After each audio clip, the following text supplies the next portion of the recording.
how's y'all doing again? This is your host, Mr. Blows Your Minds, and welcome to the most hated show in the black corner of YouTube. First and foremost, I want to say what's good to my subscribers, those who are weathering the storm, knowing that this channel seems to be bombarded on the daily, and those who are hide behind the administrations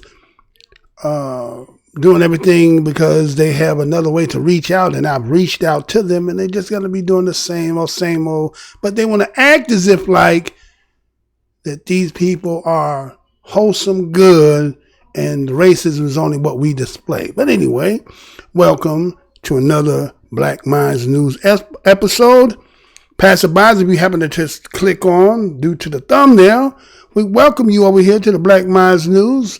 We always got a grand opening. Go down the aisle, see some things that you happen to see that you like, happen to see something that make you feel some kind of way. Remember that the motto of my show is the truth don't need no partner.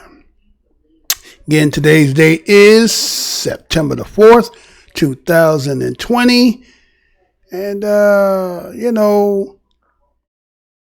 didn't touch on it when it first came out. I want to get as much information on it as possible.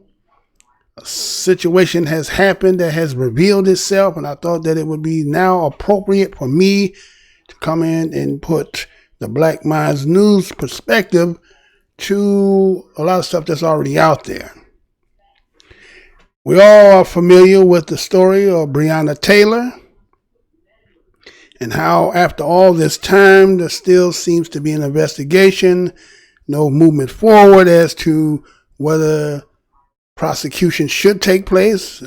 Based on what we all know, there should have at least been some arrest. But they say justice delayed is justice denied. Now, you know that based on what the NBA has done, Black Lives Matter, and a lot of protesting and so forth, and we have several incidents that done took place. Well, it looks like that they say, those on the opposition say that black people are only focusing on the fact that the interactions between black people and police officers are not as serious as they state, and that there are other persisting events that don't focus on that, deal with that. Well, when you've been in a position as we as BADOS in this land, and the fight we've always been fighting since our existence in this land, they say to cure an ailment, you have to get to the root cause. Let me say that again. They say in order for you to cure an ailment, that you have to get to the root of the cause. So a lot of times it looks like that certain people, even under our so-called umbrella or cut from the cloth, seem to want to talk about eradicating our issues by dealing with the surface part of the ailment or disease, right? But in order for you to cure it, you have to get down to the root cause, and then everything on surface will heal according to how the internal aspect of it is, right? And I know that is not a topic that many people, because again of our associations with people, sometimes it's in our relationship with people, so that we feel like if we talk about that somehow we are making them feel guilty. You can't be guilty of something or feel some kind of way if it does not pertain to you, if you have no hat, as they say, in the race. And so sometimes in order to get or try to get to some resolution, sometimes you're going to have to ruffle some feathers. They say the truth, right, don't always cut nicely. A lot of times the truth is going to cut in ways that a lot of people just can't and won't accept, and think that you're bitching and moaning and crying, and that the things that you are advocating on and talking about are only a figment of your imagination. Can you imagine what was the name in the Time to Kill, when he said that at the end, when he was sitting there as the lawyer for Samuel Jackson and says that imagine if they white. I've been hearing a lot of brothers get on there and they try to use that time of kill analogy to try to make the people who on the other side to pull some heartstrings and make them feel, oh, right. I don't think there's many stories you can keep telling about black people that there's ever going to pull any damn heartstrings. I think some people are just going to be that way because it's kind of like saying that we have a lot of our people who seem from a good place in their heart pleading for the other side to just become compassionate and apathetic as you, or have apathy as you do. And they'll say, unconsciously and sometimes consciously, they throw everybody holding hands and everybody love everybody and everybody human. But I beg to ask you this question. Show me anybody on the other side of the fence who says that about us. Let me say that again. A lot of our people come from a good-hearted place. And they truly want to have some peace and equality. But the reality of this is you have to ask yourself this question. Whatever age you might be in this life that you live, can you say as an example of any individual that you ever heard who pleads on behalf of their people and says, including us, in that conversation or that talk? You don't see it. It's only we on this side. It's only convenient when other people are going through some kind of little tragic event. Then it's, yes, guys, we. But most of the time, it is just us over here. So it is incumbent on that we have to, as black media, get out here and make sure that stories don't get buried. Stories that seem to just run on and on and on, and people will yell from the top of the mountain, rule of law, rule of law, but never talk about the justice part of rule of law. So we want to sit here and say that everything is based on rule of law, but it's only because we know there's two parts to this system. As you know, as you talk about rule of law and you talk about constitutions, that we understand that there is two parts to this, whether they're going to admit it or not. But we have to still keep letting it know that what has been done, that we see what's going on. We're not going to just sit here and idly just allow you to just keep pouring more salt on our wound and turn a blind eyes only to make you feel comfortable, because our advocacy of telling that truth, as in the word says, that the truth is kind of like a burning reef. When you put it on somebody's head, it's not like what they say on the continent, they call it's a hot tire. When they fill it with gasoline and throw it over a mug, and then to get on and you can't get out until you burn out. Well, it's kind of like the same thing with that burning reef when we talk about that truth. The truth comes like that burning tire that's around your shoulder, that's got your arms where you can't use your arms and the fire is burning you and you just have to go through it and hopefully that you can endure, right? And that's how that truth is. So a lot of people get angry because we're talking about things that they don't want to hear, because it keeps reminding them of kind of like looking in that mirror and who you see. So the Breonna Taylor situation has lingered on. She's been gone over half a year now, right? And so basically almost a half a year. And so can you imagine the family and what took place and all the things that have unraveled about this case, and people are still trying to find a way to get out through the back door, find the escape hatch, right? And even since her demise, her being killed, there have been more stories being compounded more. So even as much as her story should be on the forefront, there's more stories coming that is putting more weight, that is pushing her story down.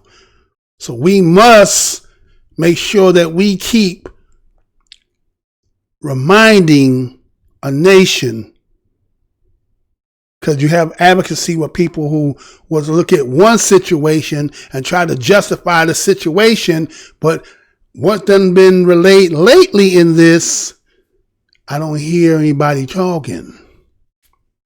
They just hush. We're going to take what is being said. So Black Minds News, Mr. Blows Your Mind, the whiteologist, has decided that he's going to go ahead and let's talk about this story here, right? And so just in case for many of those who are not very familiar with what took place with the story, I'll get you up to date. Play this, and we shall be right back. CBS News has confirmed that after being shot 5 times, Breonna Taylor was alive but struggling to breathe.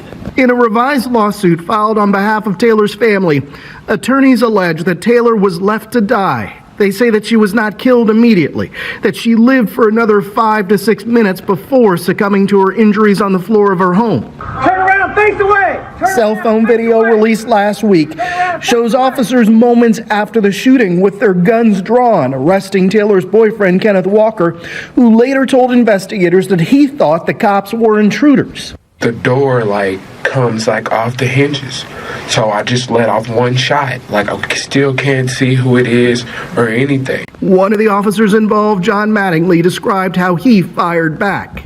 And so I just returned fire. I got 4 rounds off, and it was simultaneous. It's boom, boom, boom, boom, boom. So in the pre-operational briefing, you guys just considered this location as, and I've heard this a couple times throughout this investigation, as a soft target. Right. Based on the information that the lead had concerning the entire investigation. Correct. The organization of the, drug trafficking ring.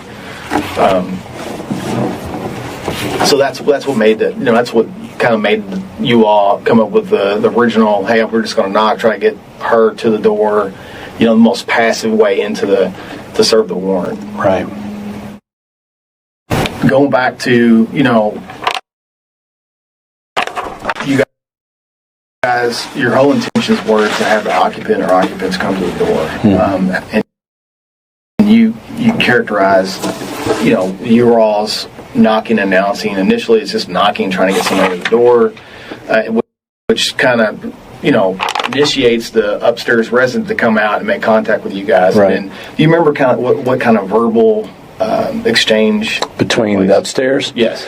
I remember when he first popped out, Lieutenant Hoover kind of came to I don't know if it was a low ready or kind of a up, because they didn't know who was approaching them. And I remember Brett extending his gun saying, get back in your apartment, get back in your apartment. Brett was a little bit worked up. And I remember at one point, because they kept exchanging, while we're doing this, I remember looking at Brett saying, Brett, relax. Brett, just relax. Because, while you got to pay attention to him, that's not your focus. So I'm just start walking backwards, and there's something that was blocking me or whatever that was telling me to move it out of the way. And the dog is barking, and that's when I got close to the edge, and the dude was like, are you hit with any, did you get hit by any bullets? And I'm like, no. He said, oh, that's unfortunate. And then that's when they had the dog right there. I don't have on any shoes. I clearly have nothing in my hands, anything. I'm walking backwards, and he has this dog right here barking 3 feet behind me, like the dog is going crazy. And he's like, if you don't, if you don't get down or something on your knee, I'm doing everything they're asking me to, slowly and surely, I'm scared to death. And I told him I'm scared, and he was like, if you don't get down on your knees, I'm going to let the dog go. I'm going to let the dog go. And I'm just like, please don't let the dog go. So now I finally get down, and then they come and they put the cuffs on me and stuff, and then they're walking me away. And that was it. That was the end of everything. The March 13th raid remains under investigation by the FBI and the Kentucky State Attorney General. Police targeted the home erroneously, believing that it was being used by a drug dealer to receive packages. Taylor's death has been a rallying cry for protest across Louisville and the country. Demonstrators have called for criminal charges against the officers involved. Jeff Begay, CBS News.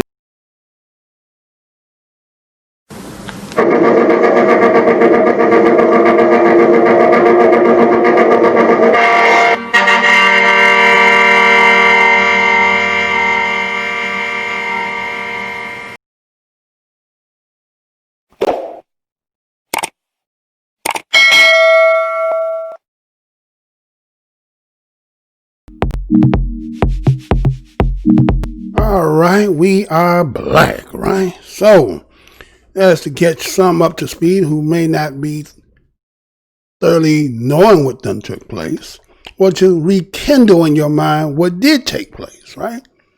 So as you heard in the video there, you heard that the situation that took place with little sister Breonna Taylor and the events of that night at hand. And then there was the new information that had came out that I see that many people in the black corner did not touch. And so I decided we're going to do it as I'm talking about today. So we see there that there was the new audio of police interviews shed lights on police probe of fatal shooting of Breonna Taylor. Let me say that again. New audio of police interview shed lights on police probe of fatal shooting of Breonna Taylor. Right? Now we know this is in Louisville, Kentucky. And then as you heard, the audio of what they said at the time was previously unheard of the interviews from the investigation. Okay? Of that fatal night of Breonna Taylor being killed. And they said that this was new details that the events that were also leading up to her demise. And what you heard in that interrogation, one was with the officer, I think his name is Jonathan Mattingly, right? And matter of fact, do we have any pictures of the individual that the police officer that night? I think we have. Do we have that? Put that up there for a second there, sir. We appreciate that. Okay, that's the individual there. That's Jonathan Mattingly, right? And you heard in that investigation of what they had newly released, he was going through the night. And so you heard the investigator questioning him, and you hear Mattingly describe the raid and involving, according to what they state, as 7 officers. They had a battering ram, and they considered having this battering ram as a most passive way and the rightly way, right, of dealing with the situation, right? You also heard in that conversation when you heard talk about a soft target, right? You heard him talk about a soft target. Now, if you're talking about a soft target, then is the manpower required, right? And based on, they said that the lead, now who was the lead that gave them the information that they had the hunch on? So who was the informant, right? They talk about a lead and an informant, but they never disclose who that is. But later, as we go into more into today's show, all the other information and so forth that has been put out here in the articles, we will put out here for you to have a better understanding of who, again, where they may be getting this information from. So according as you hear the investigation, he said it was a soft target. And that in itself lets you to believe that you're not going to need a lot of force, right? Because we basically were going there to knock on the door, right? To have somebody come to the door, right? And we're going to serve. Now, was this supposed to be a warrant, right? right? So they weren't actually going there to arrest anybody. Weren't they there to serve a warrant, or was it a serve or arrest warrant, right? And so he accordingly, Jonathan Mattingly, insists that officers knocked and announced themselves when they arrived there on midnight on March 13th, right? At midnight, right? Think about that. From my understanding of the readings that I've read about on search warrants, and when they come into a home, I thought it was from 6 a.m. to 6 p.m., right? And anything after that, I guess that would not be appropriate because, again, there's a possibility there could be, a lot of children, elderly people, could be a whole lot of other people there, could be, so I think if you're trying to deal with it in a soft target way, I think you try to do it in the most, way that would prevent to have any mishaps. At least that's from my interpretation of looking at it, right?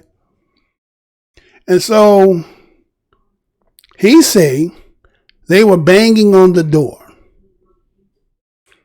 but the couple never heard anyone say police. And that's because Walker said this after he and Taylor asked, who is it or who was it? And they got no response. Okay. So here's somebody midnight banging on your door and won't address themselves. So if you are in that position and somebody's banging at your door and you saying, who is it?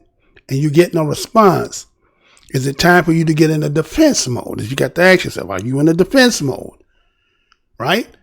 Now, everything that is happening is in real time. We're not talking about what is being the reports that are being written. We have not really heard too much after the fact of Breonna Taylor's boyfriend, right? Other than what you heard in the video just now, right? And so again, Breonna Taylor's 26 years old. She's there with a boyfriend. She's known to have been the emergency room technician. And according to a lot of reports, they said that she was shot. They don't really specify exactly. Did y'all ever notice that? That they really have not specified exactly how many times she was shot. They said they said at least, right? Now, what does at least mean? You mean we can't get no exact? Now, you mean to tell me that she's buried? You had an autopsy. What was the final of the autopsy to say how many times she actually was shot? In the news report you heard 5 times, right? Other articles state 8. So why is there no synchronicity when it comes to something that should be actually be found? There is no question about it because the body, the autopsy, there's the report. So why is there 5, 8, 7? You get what I'm saying? So what is the purpose of that? One has to ask themselves, right? So anyway, according again, they say that they were executing a search warrant in a drug investigation, right? Search warrant. So were they there to come there to search the apartment? Is that what they came there to do? A search warrant at midnight? Okay, that's what they say, right? That's what they. Now, experts and local officials, they had questioned the veracity of the information that the police had presented to obtain the warrant for the search and its execution, right? So there's a questionable, how did you get this warrant and what did you state to even get it? Based on, again, if you heard also in the news report there that they were talking about, prior to them even getting to knocking on the door, one of the officers seemed to be very nervous, right? Seemed to be very anxious to the fact that he had his gun pointed at one of the neighbors who was kind of, I guess, seeing, the police and seeing them in position and kind of wondering what was going on. And he come out and he's like, hey, get back into your apartment, right? But he was so, he was geeked up, as they say, right? He was pumped up, right? So that you seen that Jonathan Mattingly was like, man, you got to calm down, Brett, calm down, right? So anyway, so we see that, you know, there's some questionability here as to how they obtained that. And as we go more into this show, a lot of that information should be revealed, right? And so,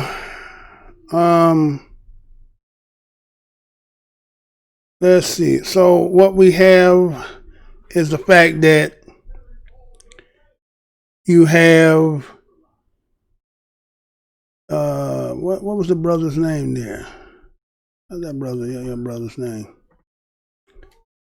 This brother that was Breonna Taylor's boyfriend, because you know you got to keep the order, which is one is going to be the ex-boyfriend, and one was the present boyfriend that was there the night that everything took place.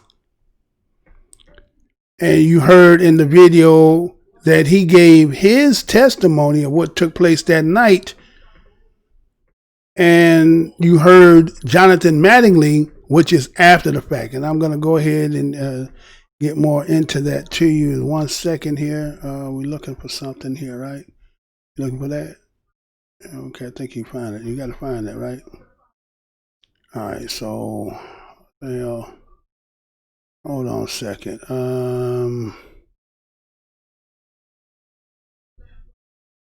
Let's see. Let's see. All right, so there we go. Okay, so again, as I was sitting here telling you now, again, you heard the interviews of Jonathan Mattingly, and then you heard the interview of Walker, right? I think the last name was Walker.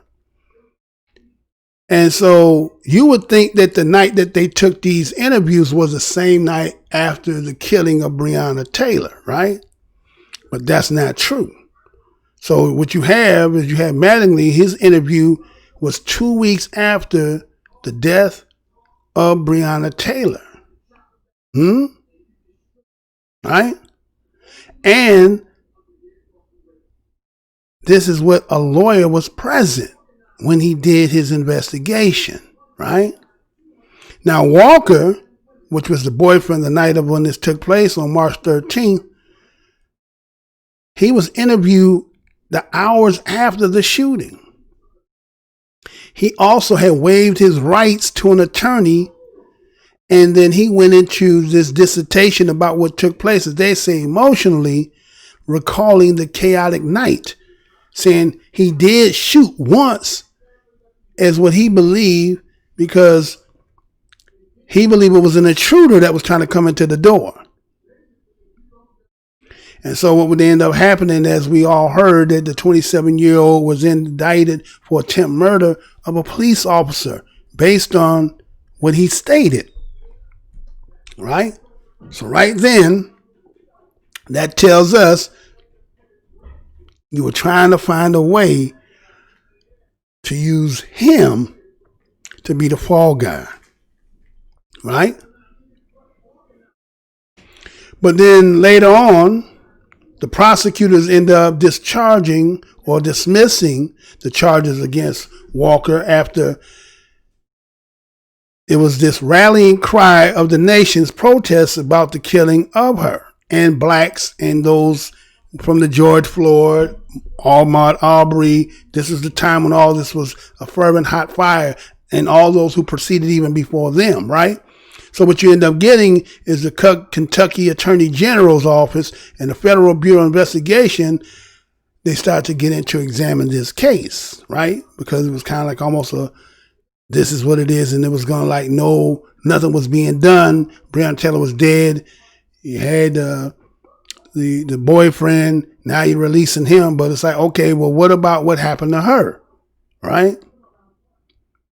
And so we see that there was no charges had been filed against the three officers, right? And all three of them fired their weapons that night.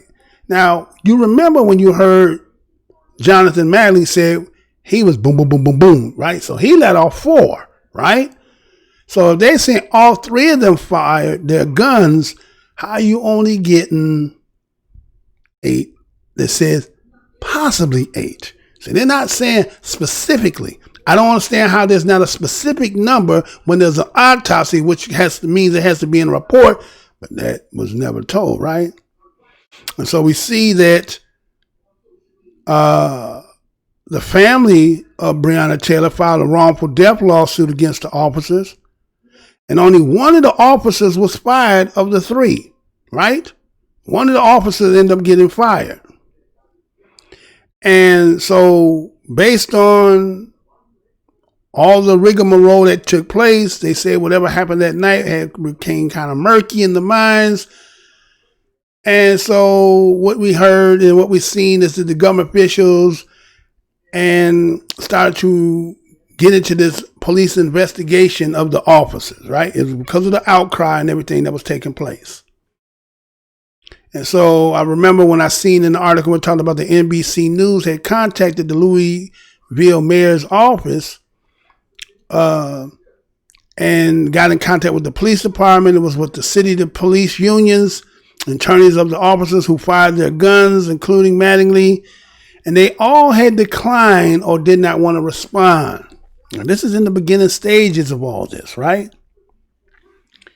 And so what we got is portions of the interview, which you just heard, were released by prosecutors late in May.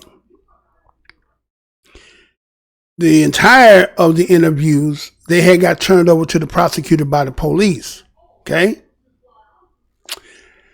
And so what you got is there is a video that has what you heard is piece of. There was an interview that was run about 40 minutes, right?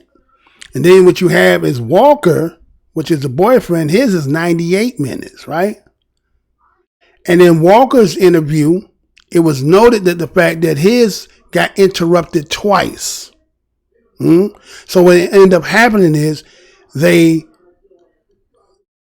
cut up the interview in 3 parts and presented it to the prosecutor in pieces. Now, wait, think about that.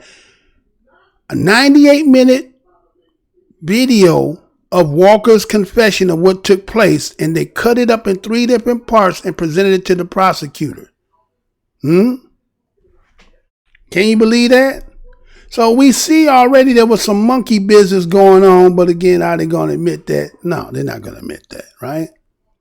So we got to go back and look at the fact that when they say a soft target, right? Now, again, this was about 12:40 a.m. that night on March 13th. And the documents show that police suspect she was stashing drugs for a friend allegedly involved in a narcotics ring. Now, they said friend at the time originally. Then they later come out and say it was ex-boyfriend. Now, what happens is you got a judge who signed a search warrant, in part because, according to police, claimed that the postal office had confirmed the targets of the investigation received packages at Taylor's home, right? Now, look how that's being worded. Now, again, a judge is going to sign the search warrant based on what is being presented to the judge by whom? The police, what they are writing, right? And in the writing, it is stated that the post office confirmed. Remember this key point. The post office is confirming that the target of the person of the investigation, right, received packages at Taylor's home. But is that, you generalize it because it's not specifying saying drugs. You're just saying packages, right? But then they got in contact with the U.S. Postal Inspector, right? And according to what he states, that there was no packages of interest sent there. The postal inspector did not respond to requests for comment when NBC News tried to get in contact with him, right? But he had originally stated out there, there's articles that out there that that's what he had said. And so it had been widely reported that police executed a no-knock warrant, right? But Mattingly and Walker say police did bang on the door that night. Now, they saying that the sergeant, what is Jonathan Mattingly, said he banged on the door, and then you hear Walker saying that he banged on the door. Now, banging on the door, he's admitting he's banging. Walker saying, yeah, we heard banging. But what you don't hear is when they say, who is it? Did you respond? Did you say, It's the police. See? Don't get caught in the fact of they'll get it showing your hands like a magic trick and you not seeing the hidden hand. The hidden hand is, yes, Walker is saying, we heard banging. As he said, I heard a banging and the door came off the hinges and I shot once as a warning shot. They're admitting that the fact that they banged, but are they addressing and saying that they address themselves as police officers? So again, as you heard in the interview here, you heard Madeline confirm police consider Taylor's home as a soft target. They knew she had no animals or children. So they anticipated no threat. That's why he say they knocked. Okay. But y'all been out there watching, and at this time of the night, did y'all not see the boyfriend there too? Is that what they're trying to say? They didn't know that the boyfriend was there? Is it possible that the boyfriend, and they in the home, may have a weapon that he may try to discharge if y'all come through the door? Is that possible? Right? And so, even when you go back and you listen fully to the whole investigation of their interview, you're going to hear them say to Mr. Mattingly, do he remember the name on the search warrant? Right? You know, that's, you know, but according to what he says, not offhand. What do you mean? You, the sergeant, this is your investigation. You are the lead man. And then the question is posed to you, do you know whose name was on the search warrant? He said, not offhand. I mean, this is the night. Well, this is actually 2 weeks later after the night of the killing on March 13th. He said that night's raid headed up by another unit was a heavily man-powered operation. They just needed bodies. Wait a minute. How can somebody claim this is a soft target? I know there's no children. I know there's no animals. And you're saying soft target. And yet, according to what they're saying is that Jonathan Mattingly was the one who was the head of this investigation that's going to do this. And then now he's talking about it was headed by another unit. And they had with heavy manpower. Why is there no synchronicity going on here? Why is there somebody else and somebody else here? And right? Think about that. I mean, these are the reports and the articles that's out there. Again, this is the most hated show on the black corner of the internet because why? We do what we do over here, right? That's what we do over here, right? So again, we see that Madley tells the interviewer that an officer staking out Taylor's house told him Taylor was home alone watching television. Now, wait a minute. I thought he was the head of the investigation. So when he gets to the house, somebody else, another group is telling him, giving him the play-by-play. Hey, Taylor's at home alone watching television. Now, is that accurate? How could you say that she's at home by herself when Walker is the one that's going to be shooting the gun? So, see how no synchronicity into the stuff that people are saying? There's no synchronicity here at all. So he says the fact that he knew that that she was at home watching television because it said a blue light flickering in the bedroom window as the team approached in plain clothes and tactical vests. Now, this is supposed to be a soft target. Why y'all coming like y'all finna go raid bin Laden's house? You get what I'm saying? Remember, you're going to raid bin Laden. You expect bin Laden gonna have, his henchmen. You know what I'm saying? But you saying this soft target. All we basically gonna hear is do this warrant to execute a search to see if we gonna find. But no, we coming in this mug like bin Laden in this mug. All right. So again, as he recounts that night, he remembered saying he knocked on the door twice. He started knocking again, yell, police, search warrant. Now, he says this. But originally, he said he banged on the door, right? He banged. Now he said he knocked twice. Then he knocked again, right? And then he said the knocking lasts 45 seconds. Now remember, the interview that you hearing from Walker, which is the boyfriend of Breonna tonight, heard the bang, which he acknowledged he banged. Now he says he gives a timeline of 45 seconds. They said, you leave that 45 seconds, the police is knocking on your door for 45 seconds? Okay. Now, according to what he says, this would be enough time for the average person or even a disabled person, now you know the person ain't disabled, to answer. And so what happens after 45 seconds, right? He said they rammed the door. Now, this is what Walker says from the position. Now, again, it's kind of like when I did the show on the 3-minute mystery to the Trayvon murder mystery that I solved when George Zimmerman did not tell you that he was trailing Trayvon the whole time. And when he jumped out the vehicle and Trayvon ran, they tried to make it seem like that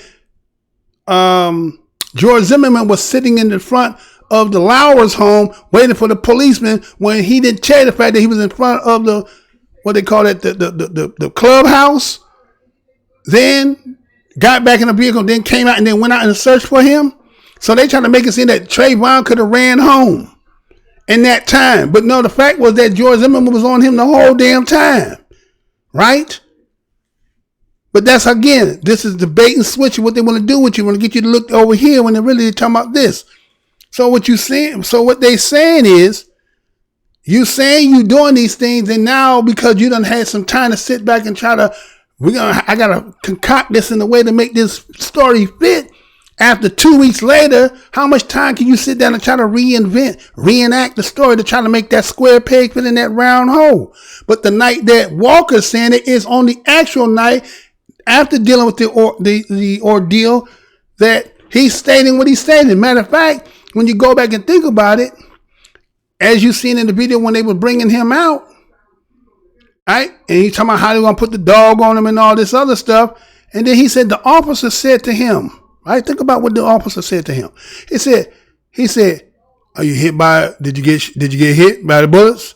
He was like, no. He said, unfortunate, right? That's unfortunate. Why would he say that's unfortunate? Why is it unfortunate that you didn't get shot? Would it have better for you to have got shot and then something happened to you along the way before you got to the damn hospital? Is that what the unfortunate is? Or is it unfortunate that you didn't get hit? Because now you're going to be a thorn in our damn side because you get what I'm saying? All right. And so when the night is being recalled by Walker, he's telling the investigator that he and Taylor were dozing in front of a movie. In the bedroom when they heard the loud banging. They shouted from the bedroom, who is it? He says, but got no answer, no response, not anything, right? They in the bedroom. Now again, what we haven't seen, have they not showed? They have not showed us the inside of Breonna Taylor's home. Have y'all noticed that? We have not seen, so that you can get a mind's eye picture and then try to correlate what is being said to what you could see. We're not seeing that, right? Not seeing that at all. So to say that somebody's in the bedroom and somebody knocking at the door, obviously you ain't too far that you can yell from your bedroom. And the reason why you yell from your bedroom is because of the knock that's jarring you, that's, put you in a state of what the hell is that, right? Hey, you understand? So that means that your voice can travel enough to the door to be heard. But if you can also from that door to your room, you can actually hear a response and no one's saying anything, right? Now, these people always say, oh, you black people, you always making up everything. But see, every time when we tell the truth, it's always a damn lie. But everybody else is telling the truth, but we always lying. You know what I'm saying? It's like having your witness being black. It's like they non-credible. But if you get anybody that ain't black, or somehow they credible, but when it comes to you not credible, right? So according to what Walker said, they scrambled to get dressed. Walker grabbed his licensed gun, right? Standing in the hallway by the door, open, and he said an explosion, which is them, what they said they had a battering ram, bust in through the door, right? So they wanted to do all this. You know what I'm saying? You know what I'm saying? Think about all that. You being a cop, you always want to be a cop, and then here's the situation. You want your job to be something to go home and you want to talk to, right? You want to be able to have all these exciting stories. Oh, you're a cop, and you around there with gangbangers and drug dealers. Oh, I guess you just down in the zoo and the animals, huh? So you know, sometimes they create the scenario so they can get that. You get what I'm saying? And so what you see is now Mattingly, he says as they got all the way into the house. Now wait a minute. You at the door. You're knocking. Y'all bust in, you all the way in. That's what Walker said. The door came off the hinges. Now he said as he get in, he saw Walker pointing the gun. Now wait a minute. He says this. He says he sees Walker pointing the gun. He said he heard Walker shot and returned fire immediately. Then he said Mattingly had been hit in the leg. Wait a minute. Did he hit you in the leg first and then you shot? Or you shot and then he hit you in the leg? Okay, right? So you shoot, he shoot. Is that what happened? Because according to what you saying, you see him, right? He heard Walker shot. What you mean you heard? You heard his shot? Is that what you would say? No, I got shot and then I start returning the shot. But that ain't what you said. You said, I heard, right? Now, the thing is, where's the video of that interview? Because if he got shot, shouldn't he have had some crutches and where he was shot, you know, I mean, where was he shot in the leg, right? He was shot in the leg. So crutches, limping, something, right? All right, anyway. Now he said again, he would later learn the bullet punctured his femoral artery. He didn't know he was shot. He got shot, but he didn't know he was shot. I don't know what kind of gun that Mr. Walker had, right? But they know that he didn't fire his weapon again. He only fired once, as he stated. So somehow the story that Walker is relating is consistent, but it seems like everybody else who's trying to put their story together is inconsistent, right? So according what they end up concluding of the nights when they went back and did the investigation, and they said that the police fired at least. Now, well, again, what is this at least business? Why is there no accurate count? You said Breonna was hit at least 5 in one report, 8 in another report, at least, but not accurate or specific. Then when they go there to do the crime scene, now they say at least 16 that night. What do you mean at least? But guess what Walker's attorney has said? Walker's attorney said that the police shot 22 times. He said, now you heard that, what was his name? Jonathan Mattingly said, boom, boom, boom, boom, boom, 4 shots. He let off. But they said that Sergeant Brett Hankinson, he shot at least 10. Now that's 4 from Mattingly, 10 from Hankinson. So that's another. So somebody else shooting 8. If you go according to what Walker's attorney said. But they tried to make it seem like it was only 8. And yet they fired him for what? He was wantonly, blindly firing into the apartment. And that's how he ended up giving his termination letter. That was that Brett Hankinson. Now he just came in there just blindly shooting. Right? But then they always saying, wait a minute, we be making these stories up. That's what they're saying. Now again, these are the reports that are out there. Now accordingly, 8 shots struck Taylor, according to what her lawyer stated. Let me say that again. 8 shots struck Taylor, according to the family's lawyer. Okay? So, if according to what Jonathan Mattingly has said, that when he seen Walker, he heard the shot and he returned fire, how is Breonna getting hit with all the shots? Think about that. if he said, according to what you heard and what the articles state, they say that Mattingly seen Walker, heard the shots, and as he heard the shots, because remember he says later on he don't remember that he got shot in the femoral artery, right? He don't remember that. But he heard the shot, and so he started returning to respire. He know exactly. He said boom, boom, boom, boom, right? You heard him, boom, boom, boom, boom. That's 4 shots, right? But they said the lawyer of the family of Breonna Taylor says 22 shots. But how is it that Breonna getting all of the shots? Why all the guns focus on Breonna, and yet you got Walker in front with the damn gun doing all the shooting? Right? Now, again, they said this is the most passive way to serve a warrant. What? This is the most passive way that you're going to serve a warrant? Executing a warrant at 1 a.m., a battering ram, for a low threat location. Is this appropriate or inappropriate? That's the question you got to ask yourself. Executing a warrant at 1 a.m. in the morning with a battering ram, which you considered a soft target, which is a low threat in a low threat location. This wasn't even a drug location. This is a low threat location. So, is this inappropriate or appropriate? You have to answer that question, right? So, you have people who like this L. Song Richardson, who's the dean of the UC Irvine Law School. He said it's unbelievable to him, given that this is a soft target. You understand what they saying? This is a soft target, and you're saying this is a soft target, but y'all coming in there like y'all finna kill Bin Laden.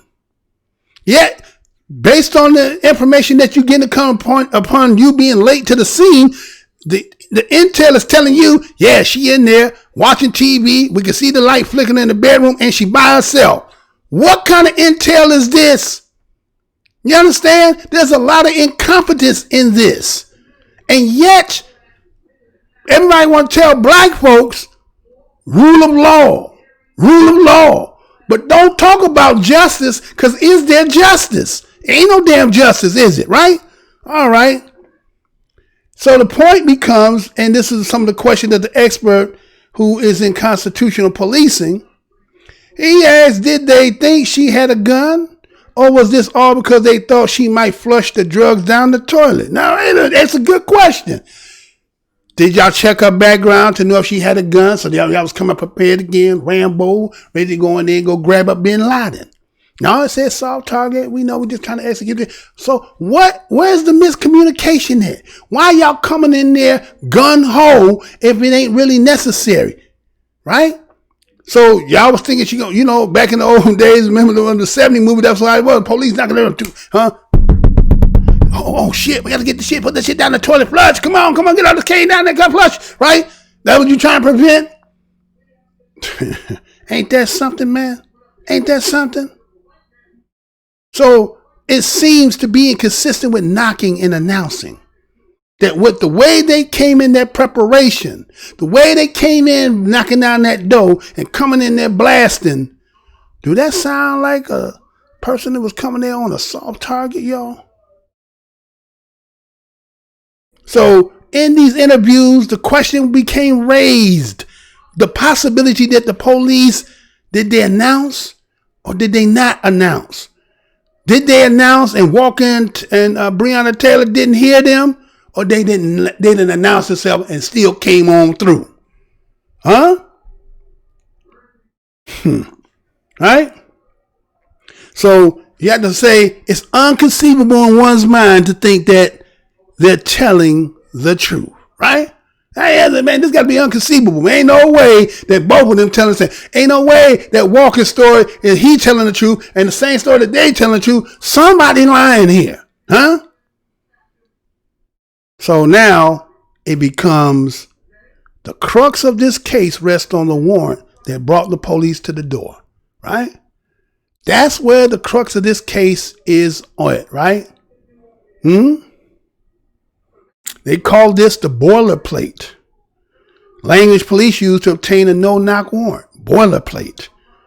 Which he said does not meet constitutional standards. that could throw the force police used that night in question. That's what's going to happen here. And guess what? They know they failed all that, right? They know they failed all that. So they had 5 warrants related to the drug case, obtained from different addresses, used virtually identical language, including the warrant for the search at Taylor's apartment. She wasn't the only one that they did the drug bust for that night. It was other people that was also there, or other places. But they saying that everything that was written to obtain the search warrants, they all were identical, using the same language. How is that possible when you saying soft target? And the thing that you keep talking about is about what?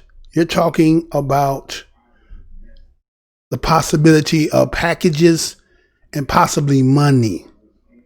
That's what they're saying. Right? So, a no-knock entry to the premise due to a nature of how these drug traffickers operate is the only way you could have gotten there. But nothing even after you went in there. Right?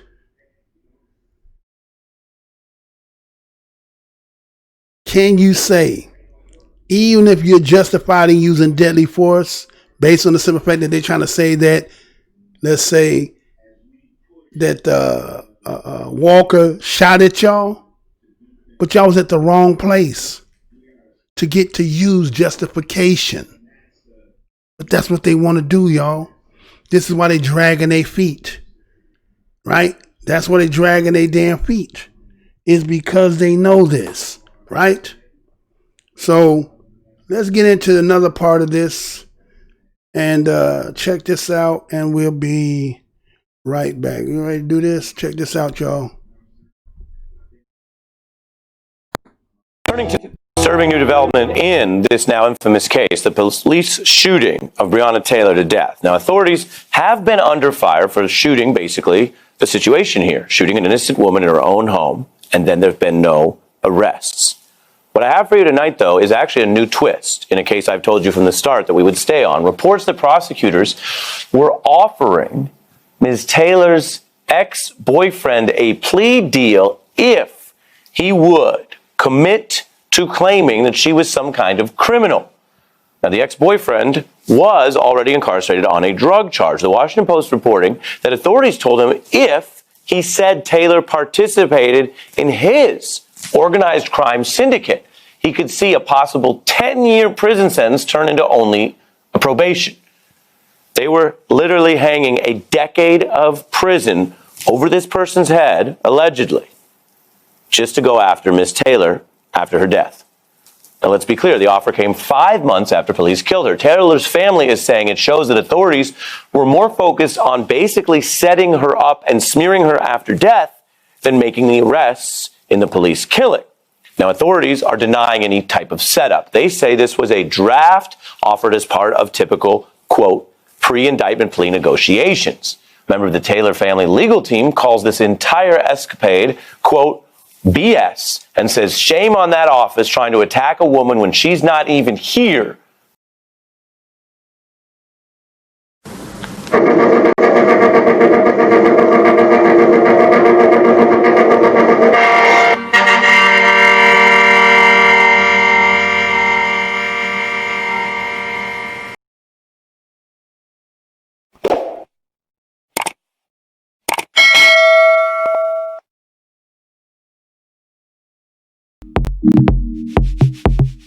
All right, we are black, right? So, as you heard there, that was the new turn of events that recently had just come out.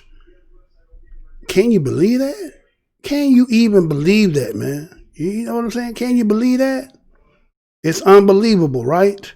It's unbelievable that, again, you have people, excuse me, you have people who, again, I have done some shows dealing with the LeBron James, and again, I'm not here to advocate whether actors, entertainers, and all that are the saviors of black people. That's not what I'm talking about.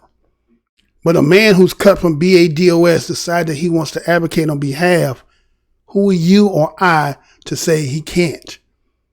When you cut from the blood, it's not like you can be denied.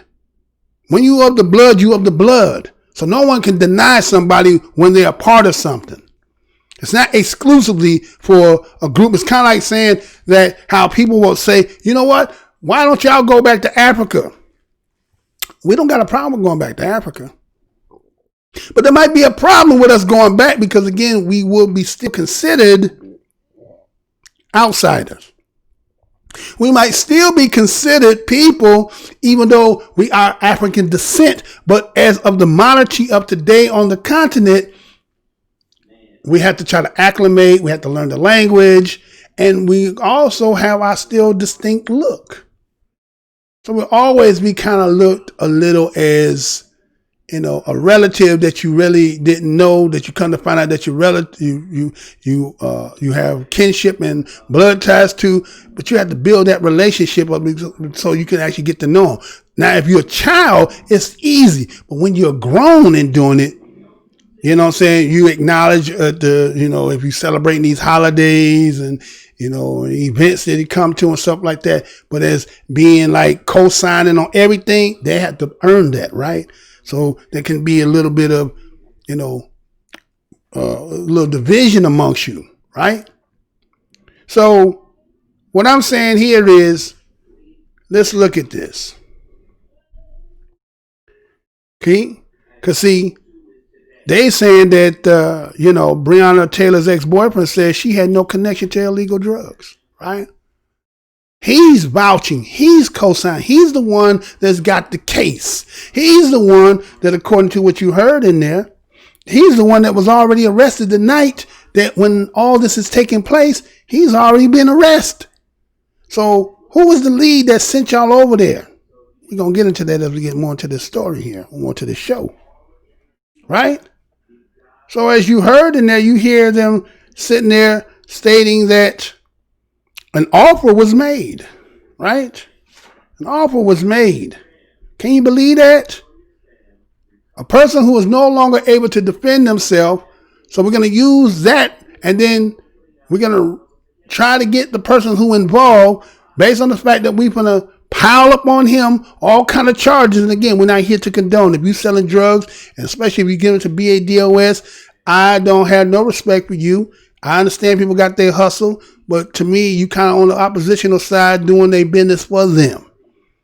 And so we're never going to advocate on behalf of that. But what I'm saying is that's what he was doing. And if he's willing to take and stand up for all that comes with it, and that's what he was doing, then why are y'all trying to implicate somebody on what wild hunch did you have? Right? And we're going to get into that whole wild hunch that they claimed that they had. And so, you know, we see that the ex-boyfriend, I think his name is Jamarcus Glover, he got indicted. Again, they had several charges on him. Now keep that in mind. And that, again, their assumption was the fact that they believed that money and drugs was in Breonna Taylor's home. Knowing that's what they were thinking, and based on what done happened at the end, after you already had arrested Mr. Walker, Breonna is now deceased. You don't care, took her to the hospital, to the morgue. Y'all have full reign with no interfering by searching her apartment. And what your conclusion of y'all investigation was? No drugs, nor any money. Right? So everything that your hunch, everything that you claim that your lead, everything that you written to get the search warrant to execute cannot be substantiated. Especially while Walker did not die. If Walker dies, then there may be this case might have been a whole nother way of looking at it. They might have found money and drugs. You get what I'm saying? It might have been found. But based on the simple fact that he's there, as he said, it was unfortunate that he wasn't shot. Right? So, we gotta look at this again, man. This is crazy here, right? This is really crazy. And he is giving his admission by saying, you know what? She had nothing to do with no connection, no illegal drugs. Why are you trying to put this on her? Right? Then we see the fact that he come and said something like this too. Then, you know, this is the story that comes out after the fact. Because remember, he gets arrested, right?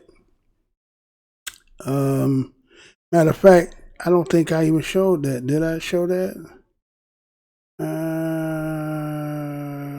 Did I show that? Did I show that? Yeah, I did show that. Okay. All right, so let's look at this here. Okay. Did we do that? I think we did that, right? Let's go see this. Let's make this right. Check this out. I'll be right back. Turning to disturbing new development in this now infamous case, the police shooting of Breonna Taylor to death. Now, authorities have been under fire for shooting, basically, the situation here, shooting an innocent woman in her own home, and then there's been no arrests. What I have for you tonight, though, is actually a new twist in a case I've told you from the start that we would stay on. Reports that prosecutors were offering Ms. Taylor's ex-boyfriend a plea deal if he would commit to claiming that she was some kind of criminal. Now, the ex-boyfriend was already incarcerated on a drug charge. The Washington Post reporting that authorities told him if he said Taylor participated in his organized crime syndicate, he could see a possible 10-year prison sentence turn into only a probation. They were literally hanging a decade of prison over this person's head, allegedly, just to go after Miss Taylor after her death. Now, let's be clear, the offer came 5 months after police killed her. Taylor's family is saying it shows that authorities were more focused on basically setting her up and smearing her after death than making the arrests in the police killing. Now, authorities are denying any type of setup. They say this was a draft offered as part of typical, quote, pre-indictment plea negotiations. A member of the Taylor family legal team calls this entire escapade, quote, BS, and says shame on that office trying to attack a woman when she's not even here. Court showing a key figure in the Breonna Taylor investigation was recently indicted on several charges in Louisville. Those documents show that in late July, a grand jury indicted Jamarcus Glover on charges including trafficking a controlled substance and being in possession of drug paraphernalia. A judge issued a warrant for his arrest on July 27th. Glover is the ex-boyfriend of Breonna Taylor. Police believe Glover may have been keeping drugs or money inside Taylor's apartment, which led to that search warrant on her home on March 13th. Attorneys, though, say no drugs and no cash.